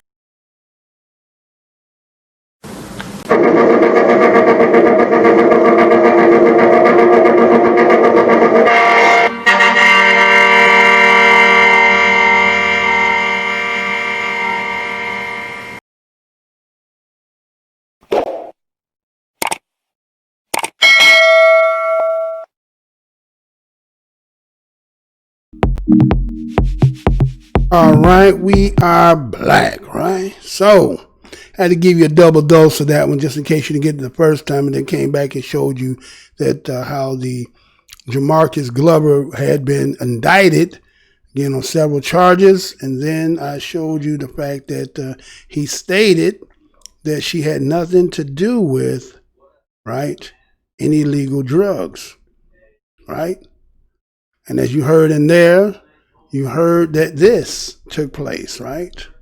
That the lawyer's plea offer tried to link Breonna Taylor to drug ring. Let me say that again. Lawyer, plea offer tried to link Breonna Taylor to drug ring. Right? Can you believe that, man? That's how far the extent that people will go in order to, eradicate themselves. Now, I get it. Nobody wants to go to jail, right? Nobody really you don't want to go to jail if you don't need to go to jail. But in the case here that somebody lost their life, is it supposed to just charge it to the game? Breonna Taylor, just charge it to the game? Is that what they trying to say? Well, just charge it to the game. You're playing the game, because I've seen shows where I've seen white people sitting there saying that they take everything that they people say as fact. You get what I'm saying? They take everything that they people present as fact. That they don't scrutinize it. They don't put it through the smell test. They don't sift through it. Because they said it, it means it's true. See, we as black folks, we know that people lie. We know that the system will lie on us. We know the system will concoct and put us, because we've been saying this for eons. But it seemed like it was a running joke amongst everybody. Like they said, like lawyers say, oh, everybody say they're innocent in jail, right? Everybody's innocent in jail. And it's like, okay, that's funny to you. But there seems to be a lot of people that there's times we see stories of people doing 30, 40 years and then they be exonerated. What about the story that nobody will do 30 and 40 years? What about somebody who did 5 years, 4 years, 3 years that were wrongfully incarcerated? We don't get those stories because those stories are not big enough. So that's just somebody who's actually just going to tell you, what they've gone through, right? That's what they're just going to tell you. It may be just immediate people, it may go to a small circle of people, but it doesn't make national media because it's not that big. So these stories might be a lot more frequent than y'all might understand. That we, as BADOS in this land, these will be our relatives and family members. So we know these stories personally. You get what I'm saying? And how devastating it can be when you're going through this process. Somebody had a job, people relying on, it can be devastating to people's family. So why this seem to be something that we as BADOS whole heart and mind and soul and spirit to, is because it's real to us. Now, some people, it's just a job. And now I'm just doing my job. But these are our lives, right? These are our lives. And so what we see, based on the simple fact that, again, as you heard that announcement he talked about, we see that they try to tie her in by giving a plea deal to the boyfriend, right? They said that the prosecutor, right, offered a plea deal to what they saying now is the accused drug dealer. Now, I thought they mentioned and said that they indicted him, right? But now they're saying he's an accused drug dealer. And what they were trying to offer him in this plea deal is to implicate Miss Breonna Taylor in the criminal activity, right? I want some quid pro quo right here, right? Something for exchange for something. Now, again, Jamarcus, you can't bring Breonna back, but look, we're willing to make this deal with you, all right? We're willing. I know you got 10 years or more than you got a lot of stuff here. Now, we did. We caught you with a lot. And then all your other boys are going to implement you and you're going to be the ringleader of this, okay? Based on that situation that happens that night, due to the simple fact that, I heard one of the reporters say erroneous. It might be erroneous. But what I need you to do that we can help you. You wash my hand, I'll wash your hand. Now, what I need you to do is why don't you say that Breonna has some intricate parts in this, Well, are you willing to do that? And if you do that, we'll give you probation. Is that cool? You'll be able to walk right up out of here. Just sign here stating that Breonna Taylor has something to do with it. Everything's good. Now just imagine that, somebody offering you that. Now that becomes the type of character that you are, right? Somebody going to present that to you and then you're going to be like, shit, I can walk away. But now I got to walk around as a snitch and a liar about some shit that I know damn well that she had nothing to do with it. And I'm going to let them off the hook of that. So he had a choice. He was at a crossroad. But there actually wasn't really no crossover because he's saying, he told you, as you've seen in the article, said he had nothing to do with that, right? As much as y'all trying to make it seem that way, he, as you saying, is the ringleader. This is where it's all coming down to. He's the head honcho. But guess what he said? She didn't do this, remember? Remember, that's what he said, right? Breonna Taylor, ex-boyfriend, said she had no connection to it, right? But we're going to make this backdoor deal, right? We'll make this backdoor deal. We're going to give you an offer that's going to be hard for you to refuse, right? And so, based on the fact that her name got pushed to the forefront of this national attention, that they didn't want to have this due to the simple fact that, again, Black Lives Matter, police, being racial against Black Americans, descendants of slaves. They didn't want this, right? They didn't want to be dealing with this, right? So they call him the Louisville top prosecutor, right? And said that the document that he presented to Jamarcus, right, Glover, was basically a document that was an attempt to smear Taylor, right? And defamate her character, right? She's dead. They say, well, what good? See, this is, you know what I'm saying? This is the evil that we have to deal with. A lot of y'all who on the outside that be looking at us and thinking that we be making all this up. This is a one-in-a-lifetime show that you seeing over here. This is the only way you're going to get it straight. That's why it's called Black Minds News Report. So what we got is they attempting to smear her name, put her as a part of the preliminary plea negotiators with a man charged with illegal drug trafficking. That's what they were doing. And we're going to put all this weight on you, but you got opportunity to get out of it if you just go ahead and do this for us, right? So it was the family lawyer for the Taylor family who posted a photo on social media and showed the plea offer to Jamarcus Glover from the prosecutor. And on that photo, what you see, it appears to show Taylor listed as co-defendant, right? They put her name on there as the co-defendant. Yet everything that you said that night of that so-called search warrant, no knock warrant, that ended up being the cause and killing of Breonna Taylor's life. No drugs, no money, zero. Remember that dude in Zito, right? Zero was found, right?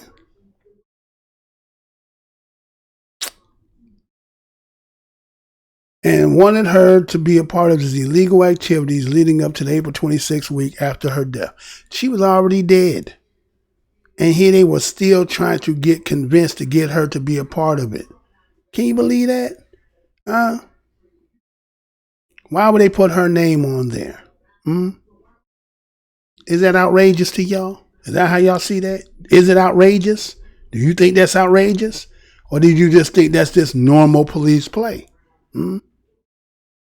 So what you got is this Jefferson County Commonwealth attorney named Tom Wine. He states that the document was a draft. Drafting it out. Okay, it was part of a pre-indictment plea negotiation. Now wait a minute. Old Tom Jerry, is you is, or is you ain't a plea deal. Was this or not a plea deal or not? Right? You stating that it was a draft, right? A pre-indictment plea negotiation if he was willing to accept it, but we didn't really offer that. Right? So again, remember that Breonna Taylor was shot and killed on March 13th. That's 3/13. A lot of people won't talk about that, right? Police by serving a narcotic search warrant. Wide-ranging police operation targeting Glover. Now, again, this is probably a wide-range police targeting on Glover, and yet all these other different addresses, and yet they even stated that the fact that he was already arrested during the time that y'all was doing all this, right? He had Glover and others were arrested on the drug trafficking charge the night that she was shot. Y'all admitting this. Now, the same attorney, this Tom Wine, you know what he ended up doing? He recused himself in May, right? He recused himself of this investigation based on the police actions on the night that Taylor was killed. So they end up getting the Kentucky Attorney General was Daniel Cameron, right? He's now handling the case of the investigation. And then he keeps claiming that this is nearing this conclusion. So then later on, as recently, they got this Tom Wine who ended up making a statement. And you know what Tom Wine said? Tom Wine said Taylor was never a co-defendant in the case against Glover. But yet, the attorney for the family posted the so-called, as he said, just the draft of the indictment, had her name on there as the co-defendant. And now he makes a statement saying, no, she was never on there. You guys... And then he goes on to say that the draft that Aguilar had put up there, he said was never part of the court record and not court documents. Okay, because he didn't sign it. He ain't agreed to it. It don't mean you didn't offer it. It's just the fact it don't become solidified in the court records is because he didn't take it. But to show that you had written it up, that offered it to him, well, the public was supposed to know that. And so that we now see that just tells how far and how wide you're going to try to eradicate this situation.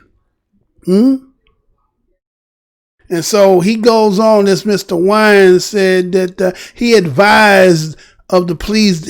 He was advised of the plea discussion. Now, wait a minute.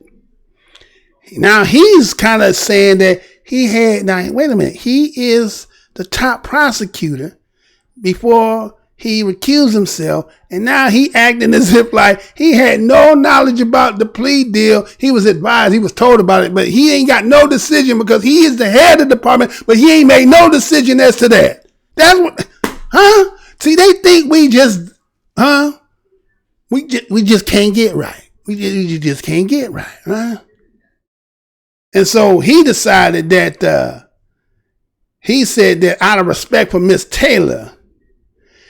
Now, check this out. Listen to what he said. He said that, okay, originally when it was presented to Jamarcus Glover, he had no knowledge about that. And then he goes, well, it wasn't in part of the court documents. Then it wasn't part of that, of the court records, right?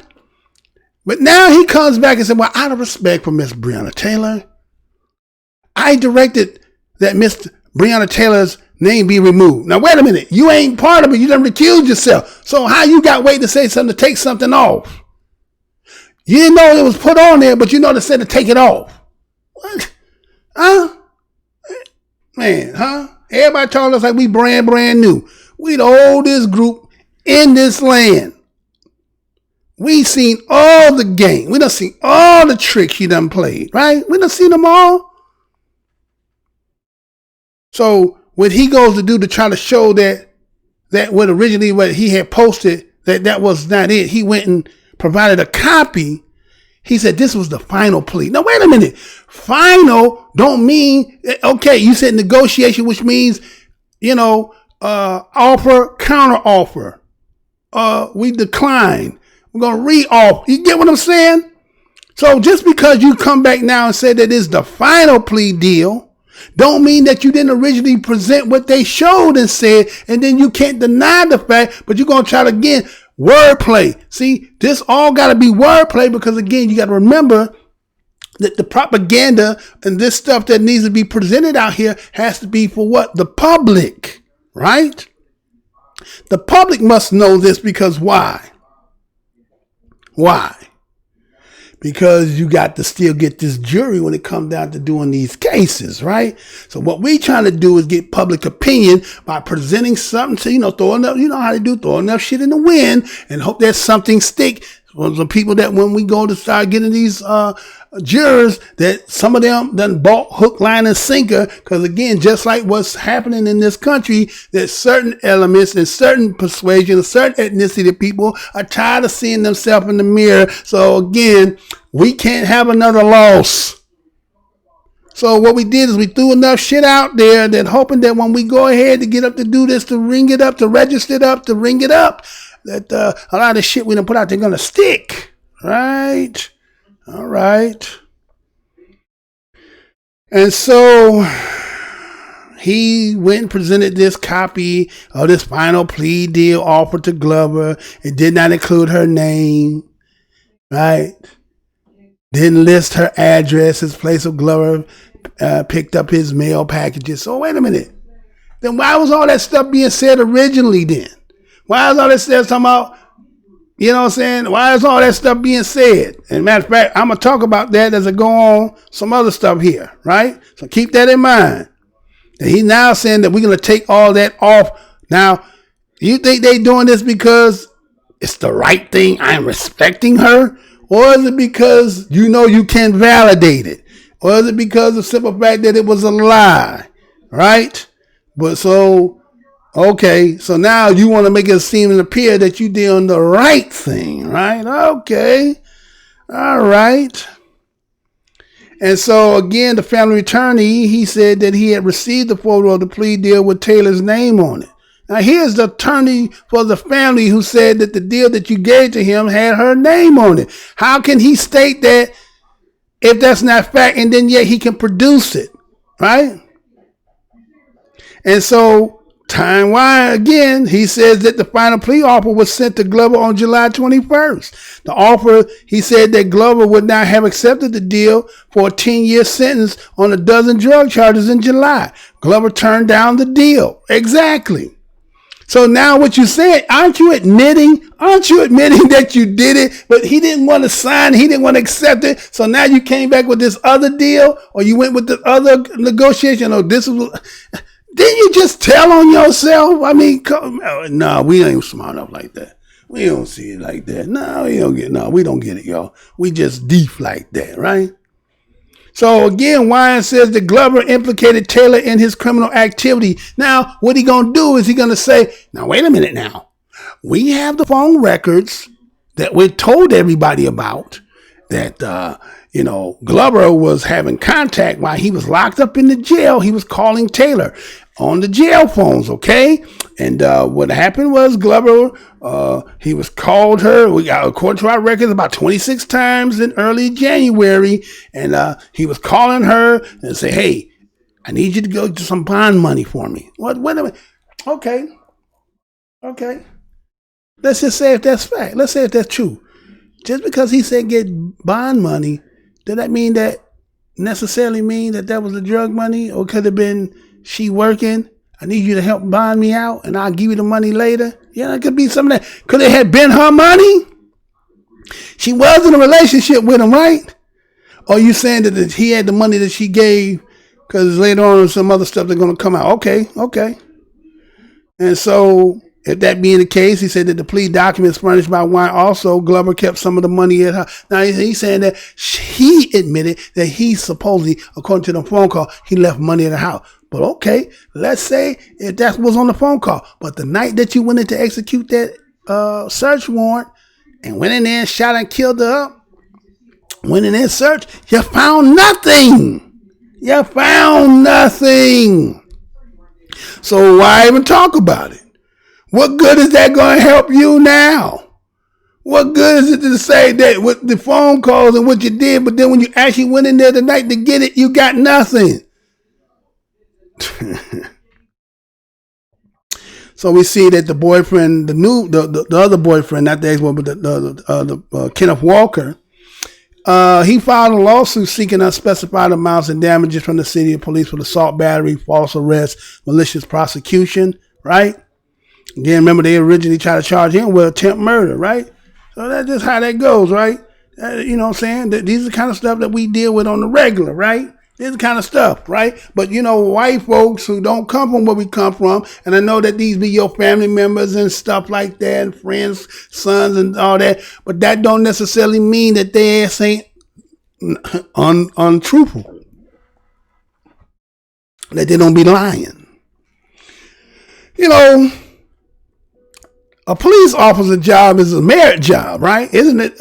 In order to move up in rank, you got to be, a top cop or a cop that did a lot of arrests and cases that stick and all that, right? So somebody don't want to be a flatfoot all the damn time, patting the beats, hitting the corner. They're going to have to do something, come up with something.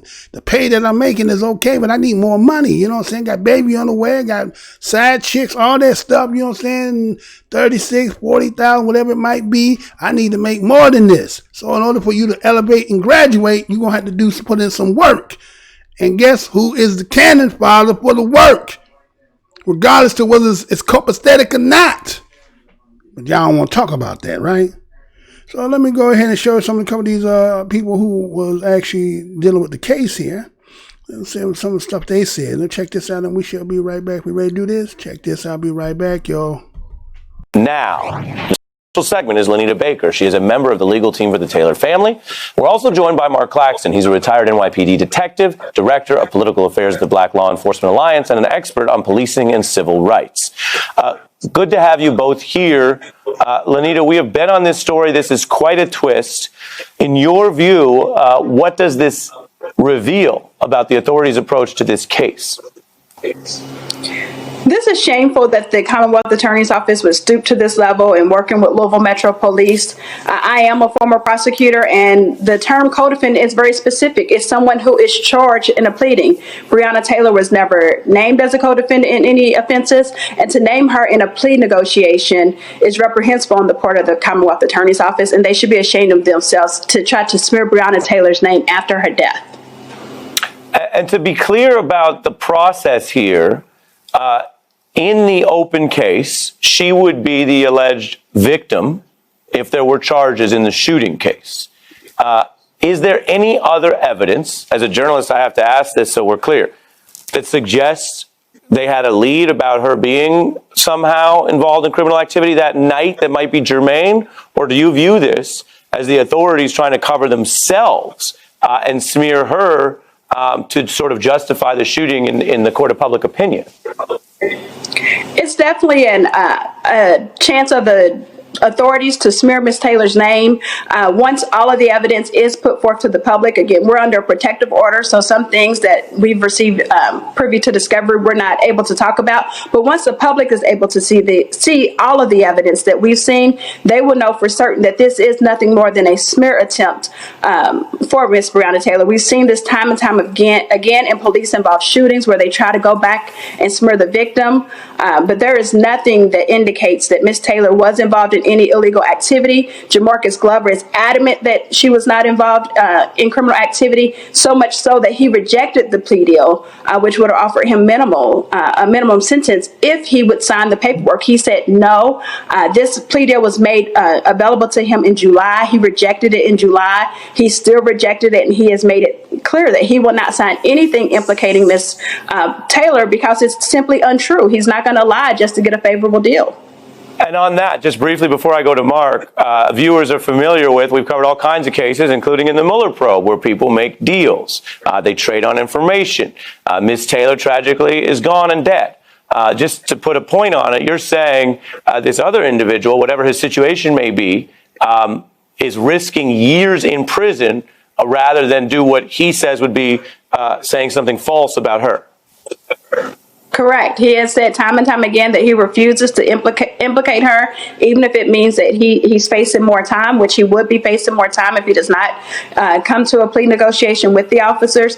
I did want to go back a little bit. The Commonwealth attorney, his response was that this was just a draft. However, it was a draft that was tendered to the defendant in the case, and he rejected it. That is, of course, it's not a part of the record because he didn't accept it, but he's the one that came forward with this information, with this plea deal. So it was tendered to him. I appreciate your legal distinction there, which is helping us all understand this was very real. This was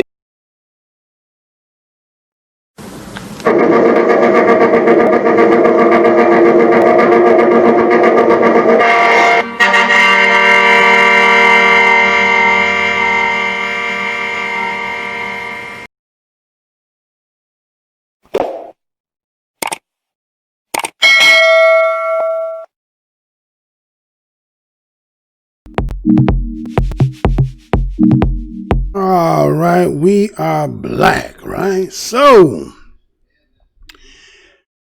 right? It's something, right? It's just, I mean, man, you know what I'm saying? That the extent that people will go, but they have the mitigated goal to yell at black folks, if you just comply, if you just didn't resist, right? And let's just say when you do everything right and when it goes wrong, how come we ain't hearing the battle cry now, right? How come ain't nobody over here talking, oh, well, no, we're just going to be quiet and say nothing, right? But you're seeing the kind of work that is being displayed tells you that a lot of times the stories that we talk about are real. What do you gain in trying to make a story up? Now, again, a criminal going to be a criminal, but civilians are civilians. When civilians is not part of that and trying to be walking, and I'm not trying to say that Miss Breonna Taylor is innocent and sinless. I'm not saying any of that. We're talking about what took place. And the problem is with many people is the things that take place and what they see, and when they can't substantiate what they're trying to have their foundation on, they start grabbing straws to other things trying to make that have validity. So when everything else is being presented to you, then you become quiet. Now you ain't got nothing to say. Or you can win that one because it's just too obvious. But all the other ones are the same, but you'll find a way to, misconstrue it and twist it and turn it in other ways. So they put this out there, right? Deeply reckless. Critics slam leaked police memo about Breonna Taylor. Let me say that again. Deeply reckless. Critics slam leaked police memo about Breonna Taylor. Okay? Did you hear about this one? That they leaked a memo. And they got this memo because, again, I'm trying to get y'all to see about public opinion. See, again, when we talk about police, and we're not saying that we as black people, BADOS and others in general, that police don't have a place when they need it. But when situations when they're wrong, then the same should apply as it should apply to me.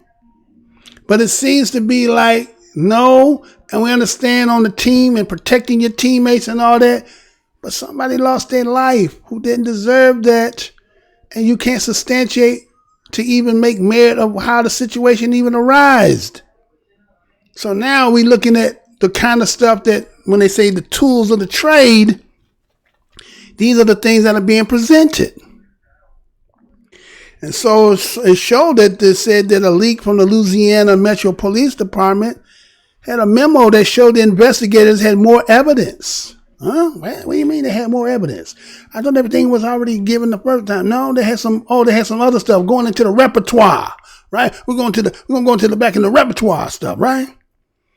That all the stuff that they previously had made public showing the connection between Breonna Taylor and the main target. Again, you know who that is, Jamarcus Glover, right?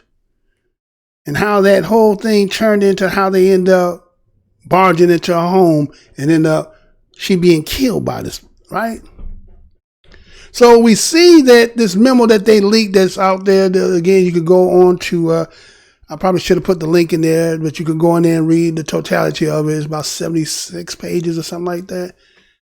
A lot of stuff in there, but all this stuff seems to be trying to corroborate to try to substantiate. So now they're going to try to bring it in, but it just going to show for those who can really see, you see for what it really truly is, right? And so the memo that is now leaked out there was written several weeks after Taylor's death. Now, again, remember, the night that it all took place, isn't that the night where everybody's supposed to be sitting down writing on everything about what took place? How is it that if you're arresting people, right, and then there's a shooting and a killing, how are y'all not giving y'all statements and not writing reports? Isn't that, think about that. The night that all this is taking place, how do you get to go home day after day after day after day after day after day after day and still haven't wrote the report about where it took place that night? You know why? We know why. We all know why, right? We know we got to get that story together, right? Anyway, so, again, this story has been several weeks after the fact that Breonna is dead, and this started to include details that were not provided to the judge in the search warrant application. Let me say that again. Do you know that this leaked documents or this leaked memo that they had got out here circulating, that in it, in its writings that are several weeks after the fact that Breonna Taylor is already dead, that it include details that weren't provided to the judge in the search warrant application? All this stuff came to light after her death. So again, as you heard that sister say, this is nothing but what? An effort to smear Breonna Taylor's name, her character, and try to do what? Justify the deadly police raid. Let me say that again. All this is trying to do what? To justify the deadly police raid. Now, this leaked memo came through NBC News. And in this leak, it was addressing why the officer sought a warrant to enter Taylor's apartment. Now, again, you got to ask yourself, how did the NBC News get obtained to it? Right? Because why? Because it can now be reported, disseminated through the ethers, people who are sitting there watching it, specifically white folks, to give them another side of it and paint another picture, even though it's after the fact, to try to convince them we're innocent. Okay? And so what happens is that in this memo, it says nothing about the use of force, other possible violations of the police department, the blind firing of bullets into neighboring apartments. Not just the fact that they were shooting in Breonna Taylor's apartment, they were shooting in other people's apartment as well. What? Ain't that, recklessly, That's what I said, reckless, right? So it's deeply reckless for this information, right? To be shared with media while the criminal process remains ongoing. Why? Because you're trying to do a campaign. You're trying to put in the seed in the mind of those people that is hopefully those who used to pick for your juror, that they buying and biting and eating on what you already got out there.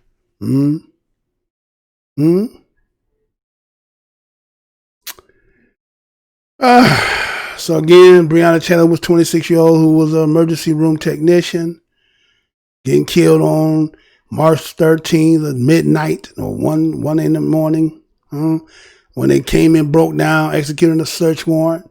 Her and her boyfriend, Kenneth Walker.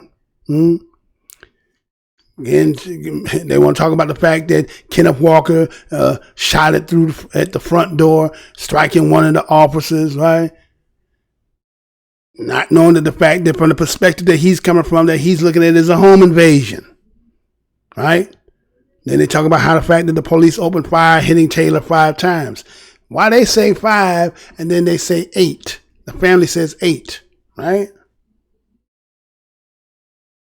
And so it just goes on a whole litany, about a 39-page memo. It's containing the information, including that how Taylor had posted Glover's bond after he was arrested in 2017, right? So what they're trying to do is say, look, she went and posted him. He got arrested. He came with the money. She posted it.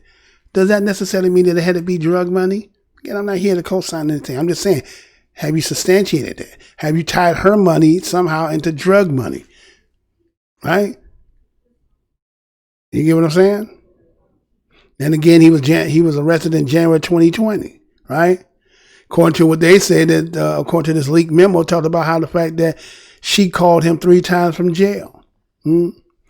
According to what they say, that Taylor told Glover that it's stressful for her when he's around because of the interaction with the police. Now, this is what they say. Now, at this day and time, if you really want to use that, would you not have leaked that out to the public? Right? When you go ahead, like you already leaking out the fact of the investigation that we heard, why would you not be leaking out what she said on the phone call that was presented to y'all because of him being incarcerated, right? Wouldn't that help you for public opinion? Wouldn't that have helped you? Maybe not, right? Okay. So again, they talk about again another time, it's February, where Glover Carr was told He had filed a complaint against the police officer, used her phone number as a point of contact. So now they say, well, see, look, he used the phone number. Okay, he used the phone number. Is that a crime? Is it a crime to use somebody else's phone number? Or you trying to show point contact, right? Right? And they said after that situation there, she was killed 1 month later. Now, originally, this report had been leaked to the Louisville Courier-Journal, right? Information from a May News memo. And so they said that the police document wasn't finalized until at least 2 months after the fatal shooting. Now, wait a minute. They had 2 months after her being dead to finalize the document that they're using. Ain't that something? And so they believe at the time when the public was being assured that the department was doing a thorough and impartial investigation into Breonna's killing, but actually it was preparing a lengthy one-sided report regarding things that the officers were unaware at the time they killed Breonna. And this is what the family lawyer had stated.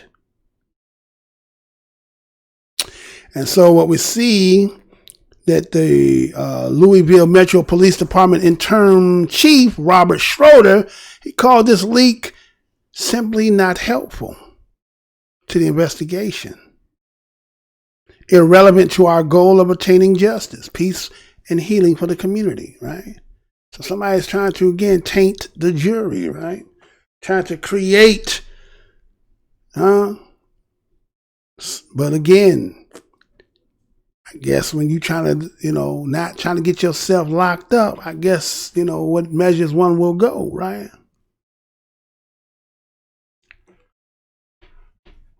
And so what they're saying, the question has been raised that this memo indicates that police have more information tying Taylor and Glover together than police presented to the court, right? That's what they're saying. They going back and they're going getting all the stuff. If you go look at them, 37 page, you'll see a whole lot of stuff in there. They talk about surveillance. They show the package, but we'll talk about that too, right? And a lot of them, as experts are talking about this, these documents don't even answer the key question.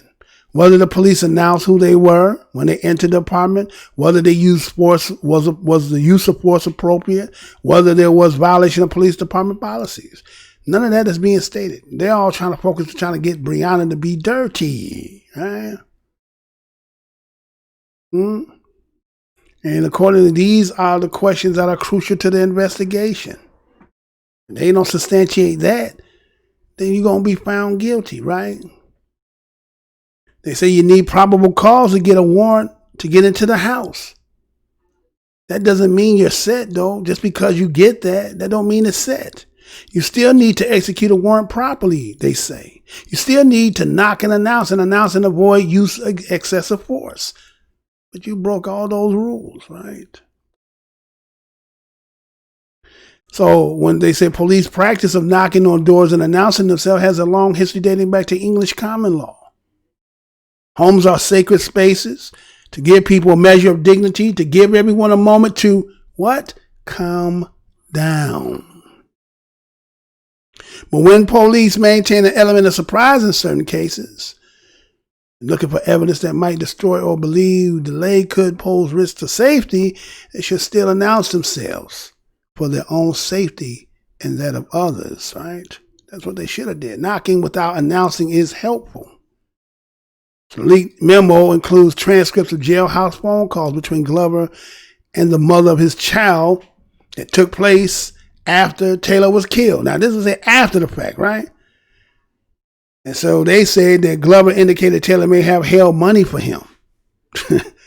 Right? He might have had his money. Okay. Okay, if you can leak this document, why don't those damn phone calls be leaked? It'll make your case so much easier, wouldn't it? So according to what they're going to say that Bree got like 15 grand. She had 8 grand that I gave her the other day, and she picked up another 6 grand. Wait a minute. if you saying that this is what she's saying he's talking this on a phone call after Taylor was killed, he telling somebody on the phone, knowing he in jail, he gonna talk about some money, knowing he in jail for a case already that he already caught for drugs. Why he talking about that money on the phone that he know damn well they bugging they listening to? You get what I'm saying? Glover told the mother of his child, according to the transcript in the memo. Now, transcript, right, that they wrote out, but where's the actual recording? Police found no drugs, money inside Taylor's apartment. And then you got the fact that Glover denied that Taylor ever held money for him. Huh? What about that? What about that, man? What about that part? No, that has no significance in this at all, right? Now, accordingly, in March, while they was executing a drug warrant search for Jamarcus Glover, who was 30 years old, he didn't even live in her apartment complex, right? He had already been detained by authorities before the warrant was even executed. Wait a minute, he was already arrested. Huh? Taylor, who was not listed on the search warrant, shot 8 times by an officer firing off of 20 rounds. No drugs were found in the house. Police are trying to make it out to be my fault. And that's what Jamarcus Glover was saying. He's saying, all that stuff, they're trying to find a way to get me to be criminalized for her and for the situation, making it look like I brought this to Breonna's door. He goes on, he's quoted as saying that at the end of the day, they went about it the wrong way and lied on that search warrant and shot that girl.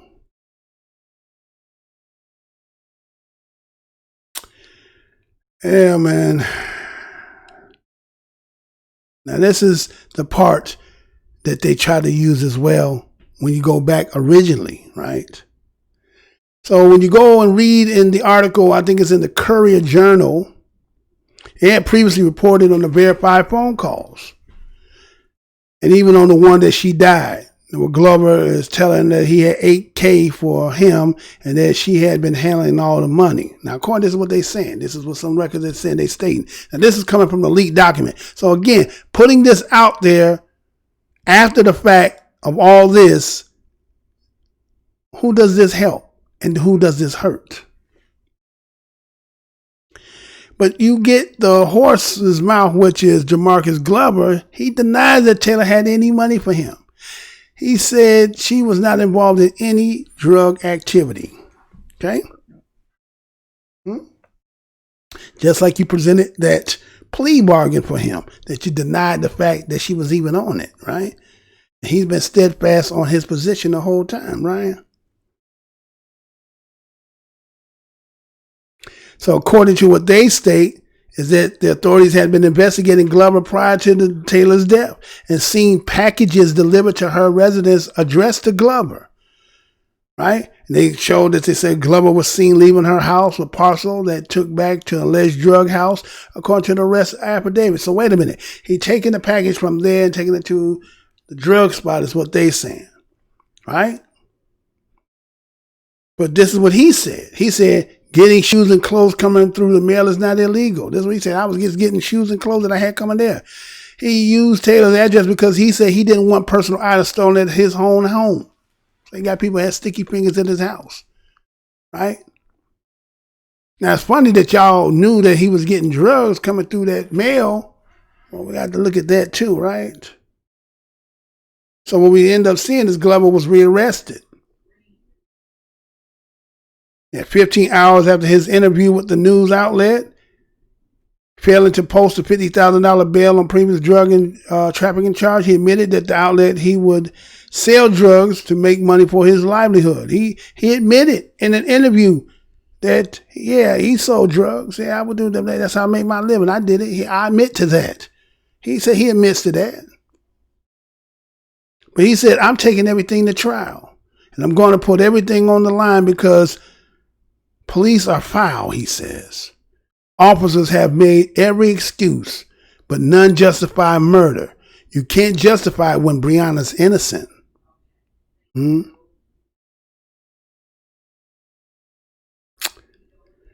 So, you know, they talked about how that post office. Do you know that they went and they talked to the postal inspector? And that he stated that there was no packages of interest at the slain Breonna Taylor's home? Right? He's vouching that the information that they claim that they verified when they went to get the search warrant, that he, as the post inspector, would have known, and that's this department to know, and when it's that kind of investigation, he's the one to handle it, right? It is his office who verifies that a drugs suspect was receiving packages at Breonna Taylor's apartment, listed an officer's request for a no-knock warrant from her home. Again, this is where it's supposed to be originating from. But the individual named Tony Gooden, he said a different law enforcement agency asked his office in January. Now, wait a minute. You got somebody else asking about this, but the night that you got Jonathan Manley, this ain't the same department. So wait a minute, you got two different, just like the night when he coming late, they giving him the play-by-play. So what's going on here? You got two different departments trying to deal with this one situation, and And so they wanted back in January to investigate whether that Taylor home was receiving any potential suspicious mail. Now, he was looking into the request, and his office concluded it wasn't. They went through and did it and found there was no packages of interest going there. So now here it is, you got Tony Gooden's disclosure raises new questions about the Louisville Police Department justification for a warrant that allow officers to enter the Spring Drive apartment without knocking or identifying themselves, and excuse me, and why her home was even targeted. Ain't that something, y'all? Ain't that something? And so we see that Gooden declined to identify the agency that made the request for the office. Now, wait a minute. He's saying that they didn't come. Wait a minute. He's saying they came to him. They requested for him to find out what it was. His conclusion was that the office found out there was none. Yet they asked him to identify the agency that did it, and he will not disclose that, And that's all occurred back in January, he say. Around the same time, according to an affidavit, that the Louisville police were conducting surveillance on Taylor's home, where they believed Jamarcus Glover, the main target, was keeping narcotics or proceeds from drug sales. The day before the raid, yet the detectives asked the judge to approve the warrant in part because he claimed the postal inspector verified that Glover was using Taylor's home to receive parcel. The affidavit said, well, let me say that again. The day before the raid, detectives asked the judge to approve the warrant in part because he claimed postal inspector verified that Glover was using Taylor's home to receive parcels, the affidavit said.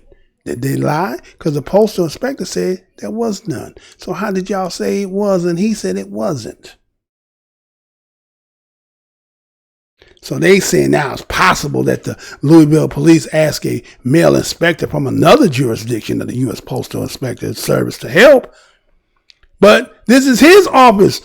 Almost surely would have been notified of an outside agent involvement. So there would have been no monkey business going on without him knowing what was going on. It's possible you could have asked somebody else. But once it started getting in my jurisdiction, in my department, in my office, I know everything that's going down in here.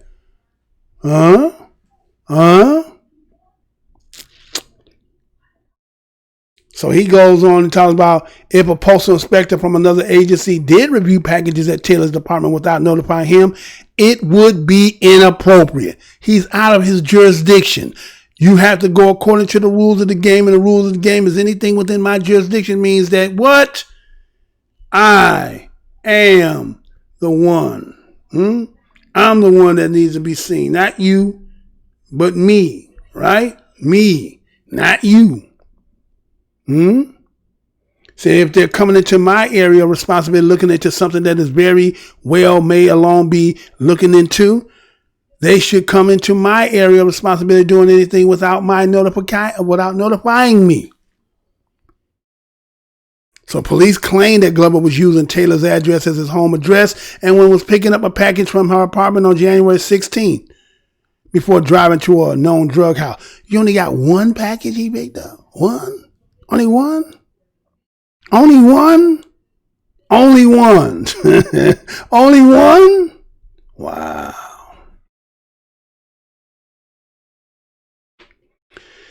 The affiant verified through the United States Postal Inspector that Jamarcus Glover had been receiving packages. That's what the police wrote in the search warrant. They said he was getting packages. The postal said, but there wasn't no drugs in there, which I believe that the postal officer probably going through your shit. They know what you're getting in and out. So you on the search warrant said that he was. So y'all lied. So what? That's perjury, right? And then you have the same Tony Gooden, who was the postal inspector. He questioned why the Louisville police would not rely on local postal inspectors to help with the investigation. Why would y'all try to get around me? I'm on your side. I work for we on the same payroll. I work for the government like you work for the government, for the administration, for the city. You understand? So if you came to me, I'm going to help you. Why you don't want to go through me? Because you weren't going to say what they need you to say. He said he don't know why you are in a city that houses a postal inspector office and not go through that postal inspector office. Why are you trying to go around me? Because why? They need to make him riding dirty. And you weren't going to make him riding dirty. Huh? So Gooden initially said postal inspectors would not be able to verify whether an individual has having packages sent to another person's home, but it would be labor intensive. We could do it. It's not something easy, but we could get it done. If that what it come down to, we can get it done. So ain't that something? Huh? All that being said and done, right? Right? That's what is being said and done. But at the end of the day, what Johnny Cochran would say, if it don't fit, you must have quit, right? Ain't that something? Let's go ahead and get this part up in now, then we're going to get up out of here. Check this out on the end part of this. Check this out, and we'll be right back. Mark, you've been with us on a lot of different stories. You have a lot of professional experience, but this is really something. Your view, big picture. Well, it's interesting because the reports that are coming out lay waste to the idea that what's taken so long with this prosecutorial decision in regards to Breonna Taylor is that there's some type of investigation going on. And I think oftentimes people have the impression when you hear an investigation going on, you have individuals on the ground with magnifying glasses looking for hair and fiber evidence and bug larvae, etc. But in fact, what's happening now is that they've already collected physical evidence, sent it off to the lab, had it back, processed, video evidence, witness evidence. And what they're actually doing is sitting around conference tables or working on PowerPoint presentations, figuring out how to control the narrative in a way that either absolves the police or minimizes governmental responsibility. That's what's going on. On that, again, I want to be clear. So Lanita is here in her capacity as a representative and doing that work and sharing with us her view. In your capacity as an independent expert, with the 30 seconds I have, do you view this then as adding insult to injury and trying to smear the life of this woman who is, I'm just being plain, is a dead black woman in America because police came into her home and shot her to death? It is absolutely inappropriate. It is absolutely outside the realm of professional investigations and law.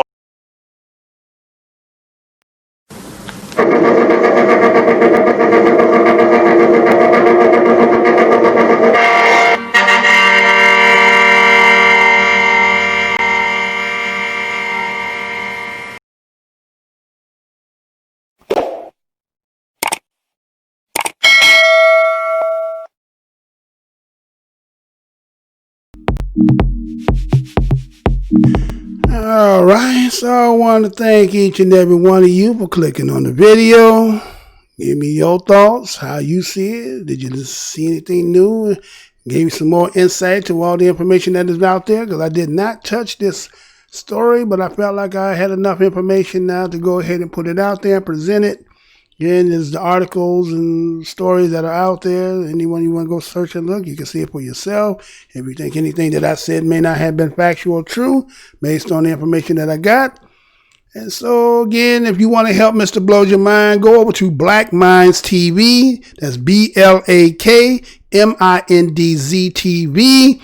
Go over there and subscribe. Help me to get this channel up because, again, they've been over here suppressing this channel, doing everything they can, doing all kind of stuff behind the scene. Again, a lot of these people who probably listen to me right now work for YouTube, and they got their hatred in their heart because, again, somebody's out here doing Black Minds News the way we need it to be done.